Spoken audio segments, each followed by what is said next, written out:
Oi! Hoje nós vamos ver sobre a histologia do pâncreas.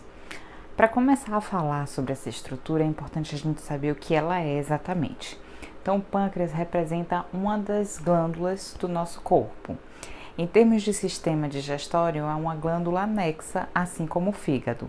E assim como o fígado também, o pâncreas representa uma glândula mista. Isso quer dizer que é uma glândula que tem tanto uma função exócrina quanto a função endócrina. Na sua função exócrina, ela vai produzir enzimas para digestão, ou seja, enzimas digestivas que vão ser lançadas lá no intestino delgado, que é essas enzimas, ela compõe algo que nós chamamos de suco pancreático, enquanto que a função endócrina produz hormônios, que será lançado no sangue. Uma outra coisa interessante a respeito do pâncreas é que o pâncreas difere do fígado em relação ao tipo celular que vai produzir esses dois componentes, endócrino e exócrino. Então, por exemplo, o fígado também é uma glândula anexa e também tem seu componente endócrino e exócrino, só que é a mesma célula que faz as duas coisas, que são as células hepáticas, os hepatócitos. Então, os hepatócitos tanto sintetizam os componentes que serão lançados no sangue, quanto sintetizam aqueles componentes que vão ser lançados para fora do nosso corpo, seja tanto a função endócrina quanto exócrina.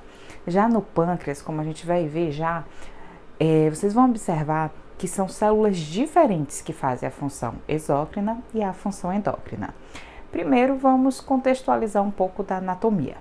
Então, aqui vocês estão vendo a posição do pâncreas, fica aí posteriormente ao estômago, numa posição do retroperitônio.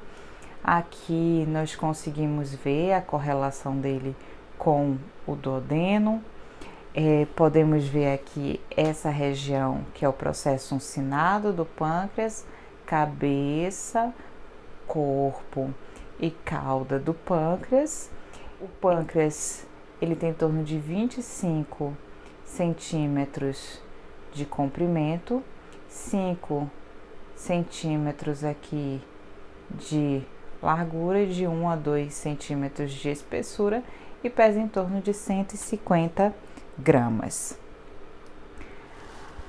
Aqui essa imagem, ela nos mostra a diferença entre a porção exócrina e a porção endócrina. A porção exócrina do pâncreas é composto por essas estruturas aqui chamadas de ácinos, enquanto que a função endócrina são essas células aqui isoladas chamadas de ilhotas de Langerhans, ou também conhecido como ilhotas pancreáticas. Então, eu tenho o meu pâncreas formado pelos ácinos pancreáticos, e esses ácinos compõem a função exócrina, enquanto que eu tenho as ilhotas pancreáticas, que têm células que compõem a função endócrina. Esse termo ilhotas, ele provavelmente vem porque essas células estão isoladas, é como se fosse um mar de ácinos com essas ilhotas aí entre esse mar. Mas nessa nossa aula a gente não vai focar na parte endócrina, então nós vamos ver a histologia exócrina. O nosso foco é essa função exócrina. Antes de falar sobre a função exócrina, antes da gente se aprofundar nos ácinos, vamos ver alguns outros aspectos histológicos. O pâncreas, ele é envolto por uma cápsula de tecido conjuntivo. Então, esse tecido conjuntivo envolve o pâncreas, penetra no pâncreas, dividindo o pâncreas em lobos e em lóbulos, até que quando chega na porção lá dos ácinos, nós vamos ter somente algumas fibras reticulares aqui, dando sustentação para essas células. Aqui nessa imagem nós conseguimos ver novamente os nossos ácinos, no meio aqui isolado as nossas ilhotas Então, vocês lembrem daquele mar de ácidos para as ilhotas. Se vocês tiverem muita dificuldade de fazer essa diferenciação, os ácidos estão relacionados sempre com os ductos, enquanto que as ilhotas com os vasos sanguíneos. Os ácidos vão produzir o suco pancreático, que através dos ductos vão chegar lá no duodeno, enquanto que as ilhotas vão lançar no sangue. Então elas precisam ter uma grande quantidade de vasos ali, uma grande quantidade de capilares para que ela possa conseguir lançar.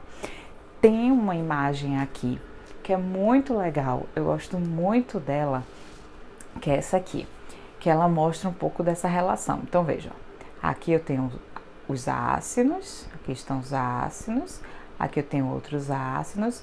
Vejam que eles estão sempre ligados a ductos.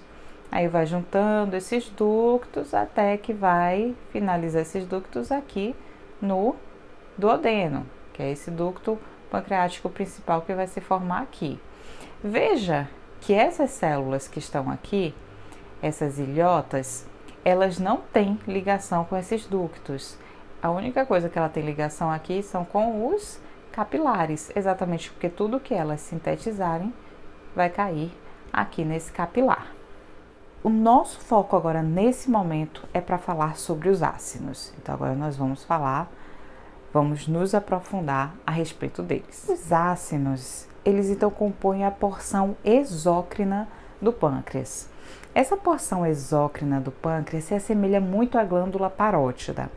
Vocês devem lembrar que a glândula parótida é uma glândula serosa. Isso quer dizer que ela tem células serosas que são produtoras de enzimas. E é exatamente isso que acontece aqui. A nossa porção exócrina do pâncreas vai produzir enzimas.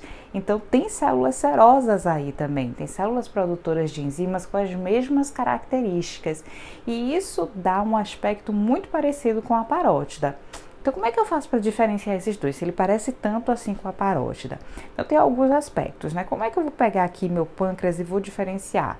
A forma mais fácil que eu acho é você vendo ali as ilhotas pancreáticas, porque as ilhotas são muito fáceis de identificar. Então, bateu o olho, viu as ilhotas, você já sabe, isso aqui não pode ser glândula parótida, isso só pode ser o pâncreas, né? Então você já vai por aí. E aí tem outras características que vamos ver aqui. Me acompanhe que vocês vão entender. Então aqui nós estamos vendo o ácido, isso aqui é o ácido, aqui são os ductos. Essas células que formam o ácido são chamadas de células acinosas. As células dos ductos são chamadas de células ductais. Então, aqui a gente tem o primeiro ducto, que é o ducto intercalar. Como eu tinha comentado com vocês, existem algumas diferenças da glândula parótida para o pâncreas, que aí eu preciso identificar. Primeiro, via ilhota pancreática. Via ilhota pancreática, pronto, já sei. É pâncreas, não é a glândula parótida. Mas eu quero mais diferenças. O que é que eu posso fazer aqui para identificar? Vocês viram ali que a gente tem o ducto intercalar, que lá na parótida a gente também tem. Mas depois do ducto intercalar na parótida, a gente tem um ducto chamado de ducto estriado, que é um ducto que vai fazer a modificação da saliva. Aqui não temos, aqui a gente não vai ter, certo? Aqui a gente só tem o ducto intercalar.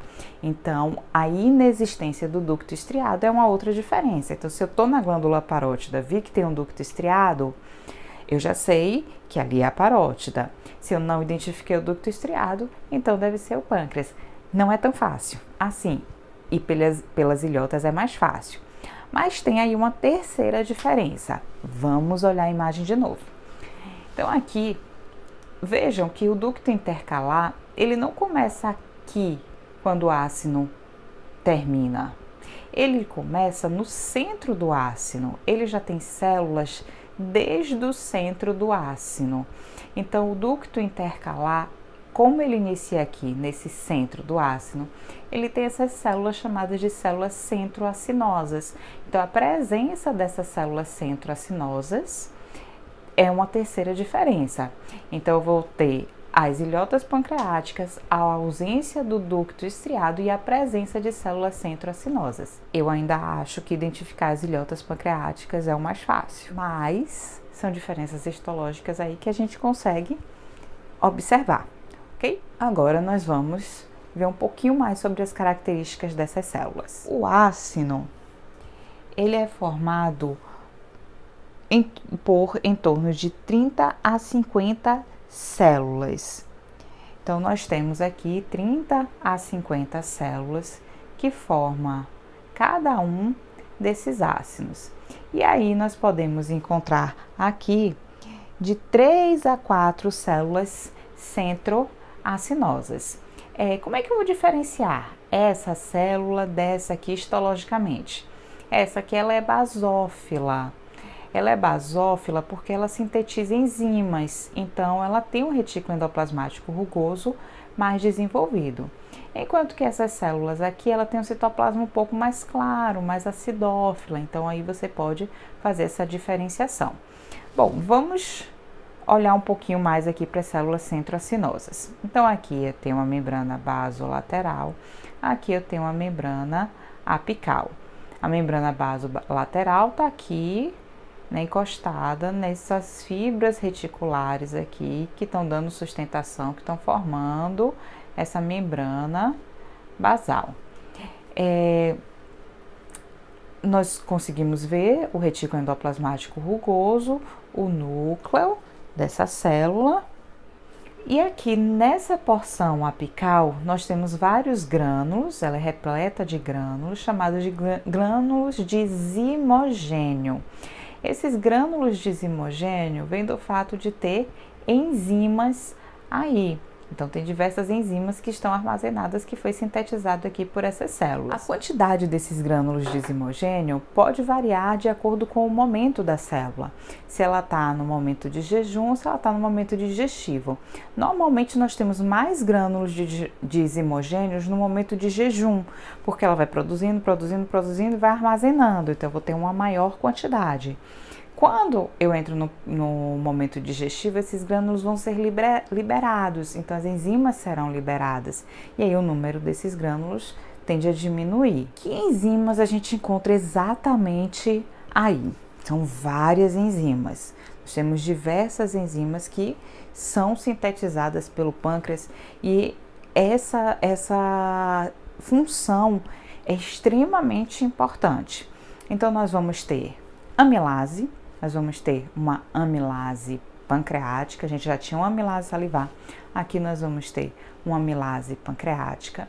Nós vamos encontrar aqui proteases, diversas proteases, normalmente essas proteases estão na sua forma inativa, então nós temos o tripsinogênio, o quimiotripsinogênio, procarboxipeptidase A, procarboxipeptidase B. Nós vamos ter lipases. São 3 lipases que nós encontramos, a lipase pancreática, nós temos também a fosfolipase A2, que também está na forma inativa, né, por um motivo óbvio, senão vai digerir aí os fosfolipídios da própria célula, e nós temos uma terceira chamada de colesterol esterase, que atualmente tem sido chamado de esterase inespecífica. Na fisiologia, na aula de intestino, eu falo melhor sobre essa enzima para vocês.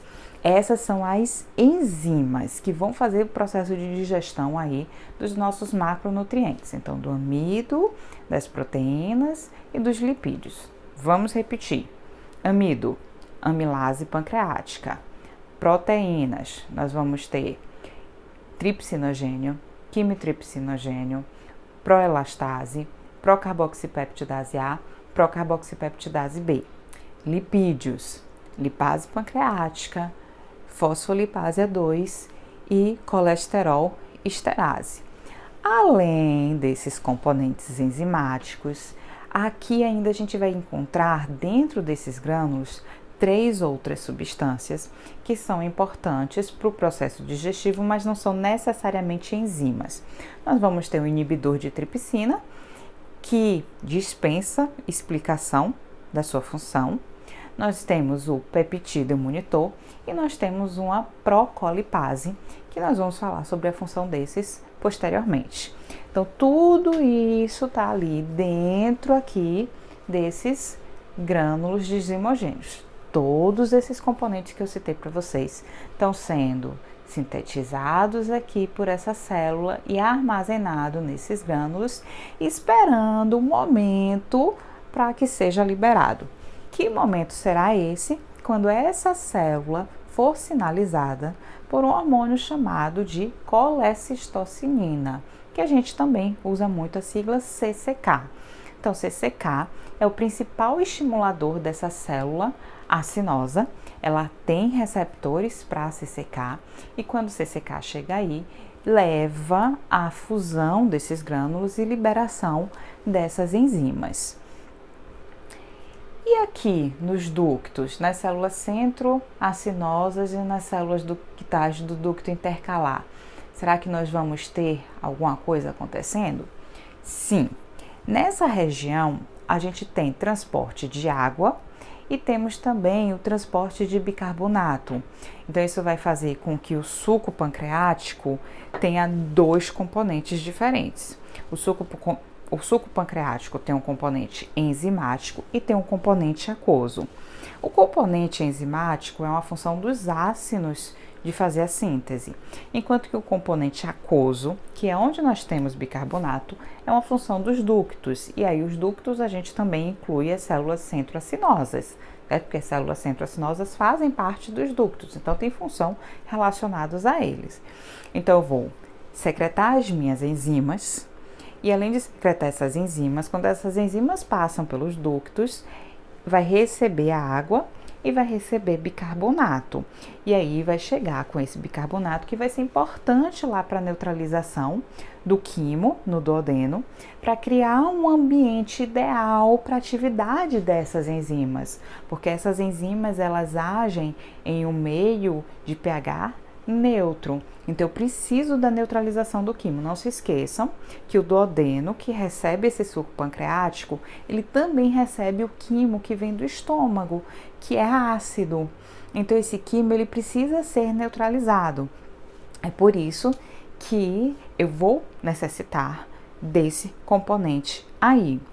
E esse ducto, ele responde a alguma substância? Sim, ele responde a uma substância chamada de secretina, que também é produzida lá pelo intestino delgado, pelo duodeno, pelo jejuno, assim como o CCK, né, pelas células enterendócrinas dessa região. E aí essa secretina vai estimular aqui.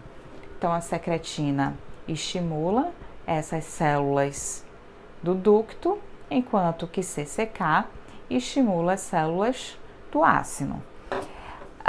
Não é só isso, não é tão simples como parece. Não é difícil, mas não é tão simples como parece. Existem outros fatores, existem outras possibilidades que a gente vai discutir melhor na aula de fisiologia, mas aqui é só uma base. Então vamos lembrar um pouquinho lá como é que isso pode acontecer. Depois a gente revisa isso e se aprofunda lá na fisiologia. Meu quimo chegou no duodeno. Quando esse quimo chega no duodeno, esse quimo chega ácido. Esse ácido, a presença desse hidrogênio, vai estimular um grupo de células presentes lá no duodeno, chamado de células S. Células S são as células enterendócrinas. Essas células S produzem secretina. Então, a secretina vem aqui no ducto e estimula bicarbonato e água. Então, vou produzir um suco pancreático aquoso e alcalino. Isso, se não for associado com CCK, vamos dizer que por algum motivo CCK não foi estimulada, eu não teria praticamente enzimas nesse suco pancreático, certo? Se fosse só a ação da secretina, o meu suco pancreático só seria bem fluido, porque tem água, e alcalino.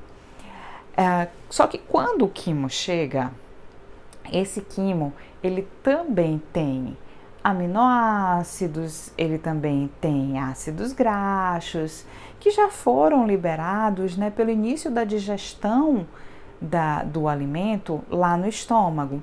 Então, esses componentes parcialmente digeridos, eles estimulam que outra célula lá no duodeno, chamada de célula I, libere um hormônio chamado colecistocinina, CCK. Aí a CCK vem aqui no ácido e vai fazer com que esse ácido faça a liberação das suas enzimas.